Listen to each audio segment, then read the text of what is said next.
welcome back to Young Thoughts. So today we're back with a whole new guest and a whole lot of questions that some of you guys have contributed. I'm really thankful for your questions and all. And yeah, so today's guest is a person who lives really far away. Depending on where you live, from where I live, she lives really far away. So yeah, without the use of internet, this interview literally wouldn't have been possible. So guys, join me in giving a warm welcome to lawyer and social activist Nazmin Chowdhury. So hi, Naz. Hi Zulekha. How are you doing? I'm doing great. How are you doing? I'm very well, thanks. I do want to say thank you, honestly, for inviting me on your show. It's a pleasure, honestly. It's a pleasure for me to have you on like our YouTube video. I think it's an enormous pleasure. Yeah, do you know what we're doing today? You're going to have to give a good overview. Yes, I do know what you've got planned. All right. And I really like the concept of it. Okay. So do you know like I'm going to like grill you on whatever you do? You do know that, right? Yeah, don't worry. I've come prepared. So yeah, but before we start the interview, we got our first game, which is called the First Thoughts. Okay.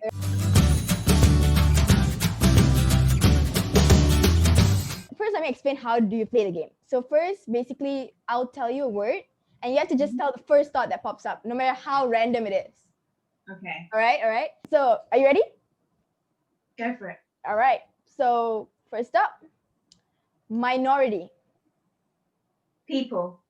Okay. Food. Pizza. Justice. Law. Okay. Ethnics. Culture. All right. Interview. Yes. Okay. Exercise. Fitness. All right. UK. Country. Politics. Government. COVID-19. Pandemic. All right. Mood. Moon. Yeah, mood. Just like a mood. Oh, mood. Happy. All right. Wow. Childhood. Naughty. Oh. I was a naughty kid. What? That's why. We'll explain a bit about that later. Behind the innocent exterior lies a very naughty person. Everyone gets shocked when I say that. From being such a goody two shoes and as an adult. And it's like, how could you be a naughty kid? Yeah. Wow. All right. Adults. Grown-ups. All right. Lastly, children. Cute. Okay. All right. So you did amazing at the first thoughts, like literally claps. Really? Can you move on to the interview? Yes, I've got so many questions to ask you. Oh my God. So many. No,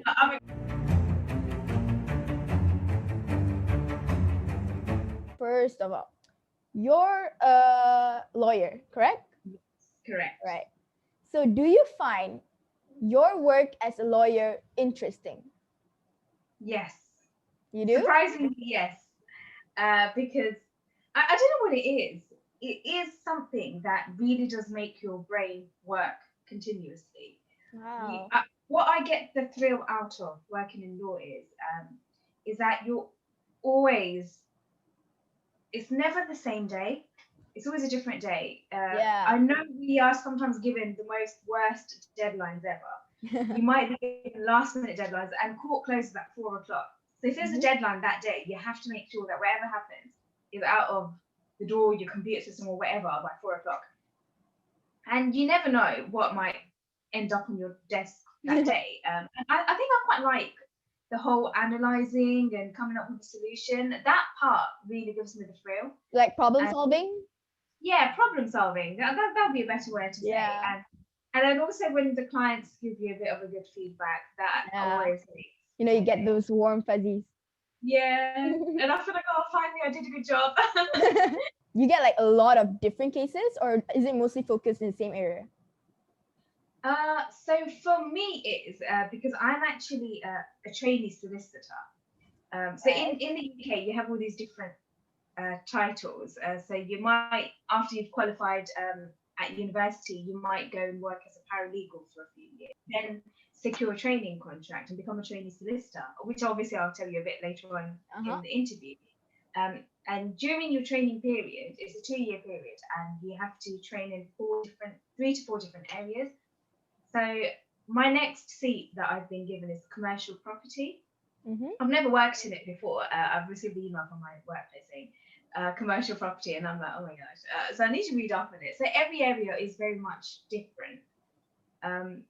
Wow. So you have like different role to play in different ones. But for me, I think litigation has always been really interesting. Obviously, I think I've read so many John Grisham books. This lawyer, he writes like really cool stories.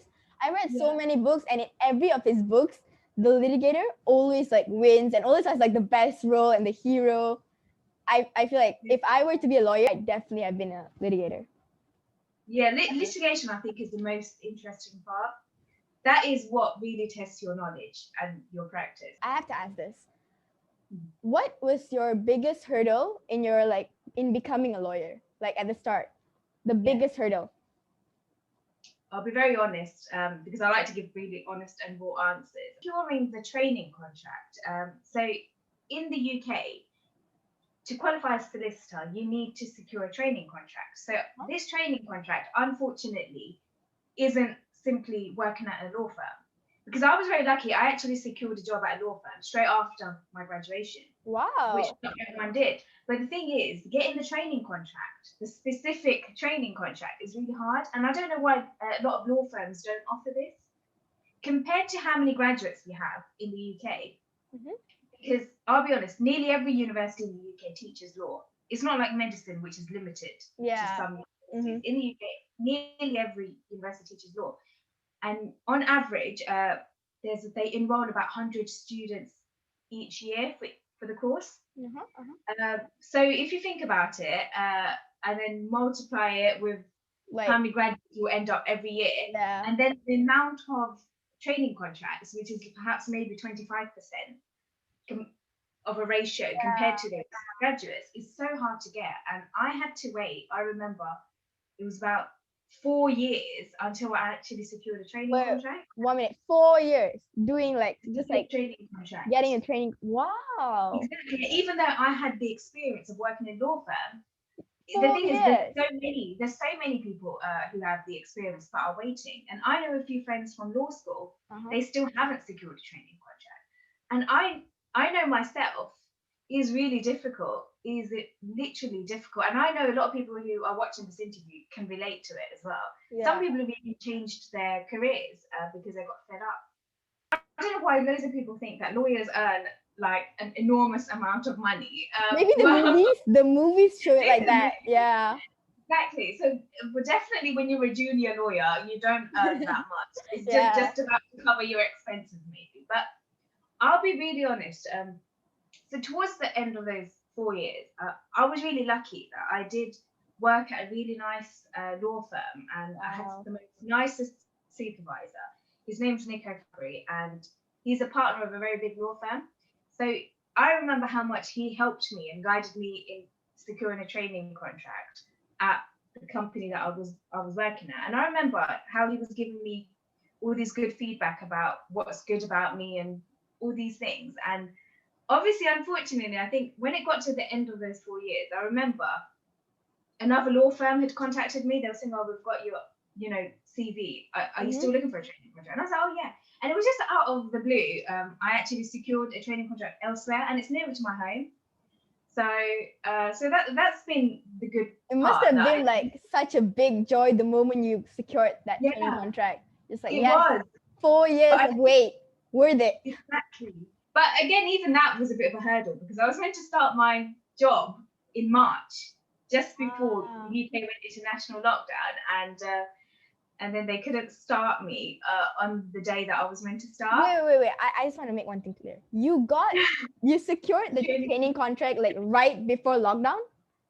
Yeah. I thought this is like a few years back story, This is recent. Man, it's Still, honestly, but I've had like literally so many hurdles in my legal career. I can't even explain. I think I topped it up completely. Wow. So I took a training contract in November, but where I was working, I had a 3-month notice period, which is understandable because even in a lot of places I worked, it was 3 months. So that 3 months came to an end. I had quit that job, and I was about to start this one. And then COVID comes. Pandemic, the lockdown came in, and they called me a week before my start date saying, "Oh, so sorry, Naz, we can't start you now." And I was like, "What are you saying? You can't start me now?" Like, I'd quit my other job as well. And at that time, recruitment had completely frozen. In a lot of places, I was calling recruiters to get me like temporary work, but a lot of places they had just stopped. So that was a big hurdle, but now fingers crossed things are fine now. But yeah, it is. I'll be honest. If it wasn't for these hurdles, I don't think you'd value what you had.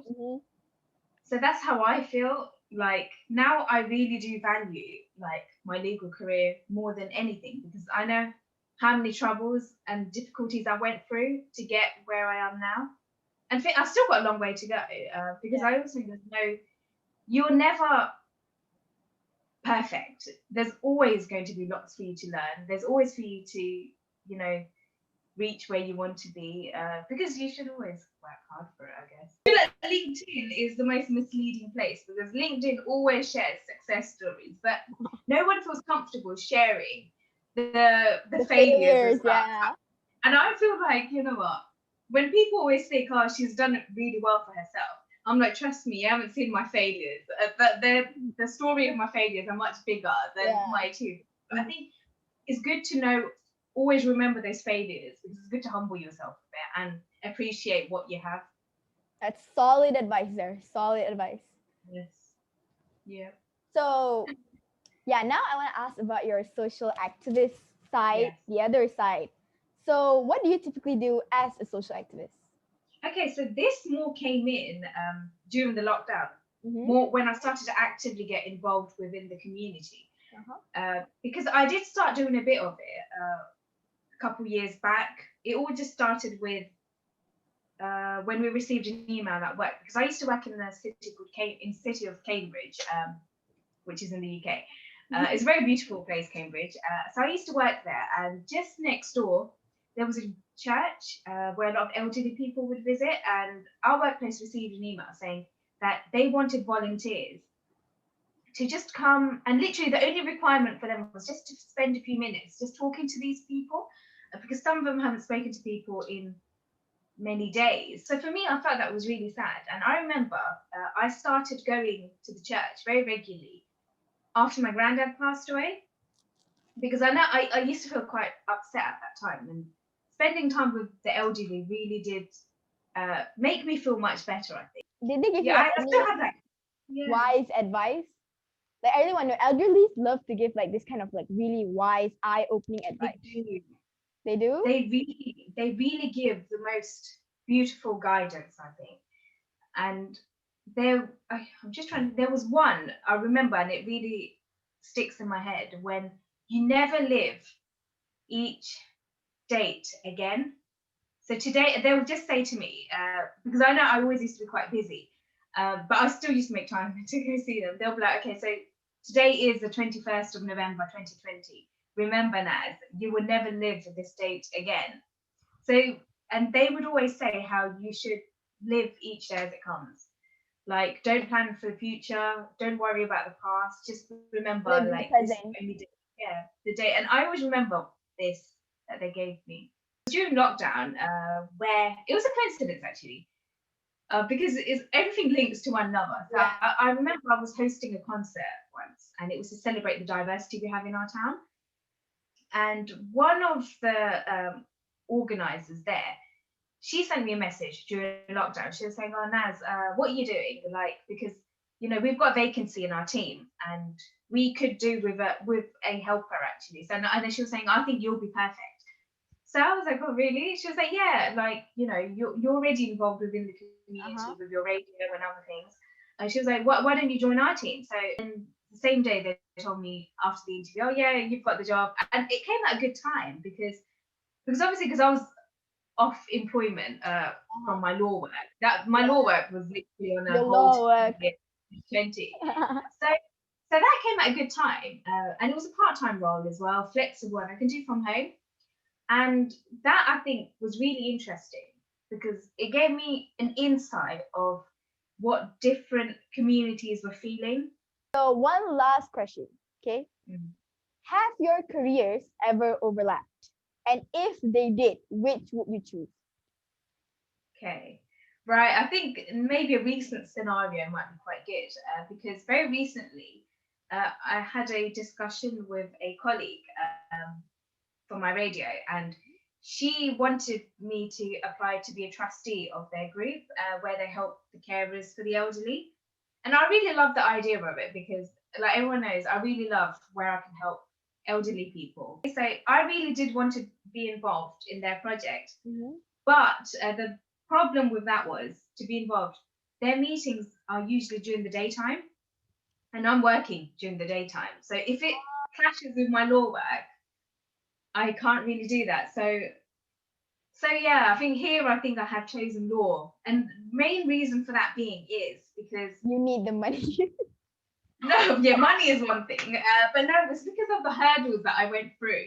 It wasn't easy to get where I am now with the whole all those hurdles made me appreciate that this career I have worked so hard towards, and I don't want to give it up now. Yeah, but maybe in future I might consider The social activist part. yeah, yeah, more of it. But at the moment I'm able to balance it. So yeah, that concludes the interview. So It was great. bye. No, no, I'm just kidding. I'm kidding. So yeah, before you go, I have one last game, just one. Okay, it's called Yeah. Fast Fire. Right. Okay, you're gonna have to explain the rules of that. This is my favorite game, literally. So it's like I'll give you two choices, and Okay. usually they're really really hard, and like you've got to pick one of it, Okay. like really really hard.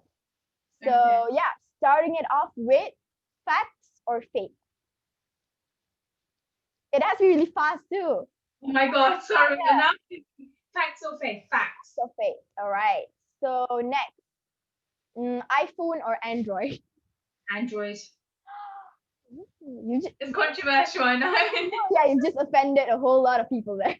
The thing is, I'll tell you why I don't like iPhone because of the battery. For me, battery is really important. If iPhone improves their battery, then maybe I would think of investing my money, my hard-earned money, on an iPhone. But yeah, battery, I can't deal with charging my phone every hour or so because the iPhone can't get their battery sorted. Yeah, so yeah, Android. That's why I like Android. Don't hear that. Get your battery sorted. Yes. All right. Next, talk to animals or speak all human languages. Oh, that's a hard one. Are you like an animal lover? Like, do you love animals or like? I do find them quite cute, but maybe speak all human languages, maybe. Know the date of your death or the cause of your death. Date of my death, because people still celebrate death anniversaries, don't they? Mm-hmm. Yeah, unfortunately. All right. So if you were in a room and it was full of snakes, would you rather have the light on or off? Off. Off? You rather not see it? I'm going to get attacked anyway, aren't I? So. No, not necessarily. Depends if you make the right decision. Right. Okay, be 4 years old for your entire life or be 90 years old for your entire life. I think this question depends on whether you like your childhood or adulthood more. My childhood was definitely good, and as a 4-year-old, I was very memorable. So 4-year-old? For my naughty antics. Yeah, 4. All right. So would you rather lose the ability to lie or believe everything you're told? The first one, lose the ability to lie. All right. I think the world would be a better place if everyone followed that. Yeah. True. Would you rather have no one show up for your wedding or your funeral? Both sounds equally sad. Oh, first one. No one turned up for my wedding. I might as well save costs here. Everyone's coming for your funeral. But come on. Yeah. Would you rather get away with lying every time you lie, or know when someone's lying? Second one, know when someone's lying. So it's okay if you don't get away with lying. You don't want to get away. You don't lie, right? I mean, come on. You don't lie. No one lies. So it'd be good to be alert from yourself, actually. So yeah, I'd like to know if someone is lying, so I can make sure I prepare my statements accordingly after. Text message or call? Phone calls, always. They're more heart to heart than text message. All right.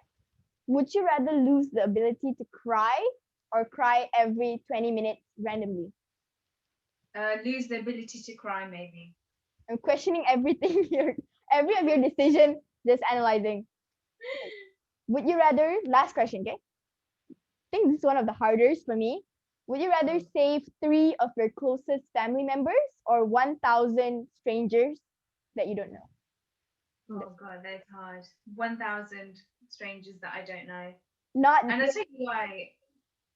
All right. I don't know, it's a hard one, but the thing is, sometimes become selfish in life. And I know when I watch a lot of horror films, watch a lot of thrillers, and they've often been put in this situation. Mm-hmm. But sometimes when you think about it, as much as you love your family, when it comes to saving someone, you might have to take a more neutral view. So quantity over quality? Perhaps, because those 1,000 people could in return be people who are doctors or someone who can help other people going forward or do the same. If your family sees this, I know they're gonna hate me. So yeah, that was the Fast Fire, one of my favorite games because of the very hard. Those questions are very hard, by the way. So yeah, Naz, I really enjoyed this interview. Oh, me too.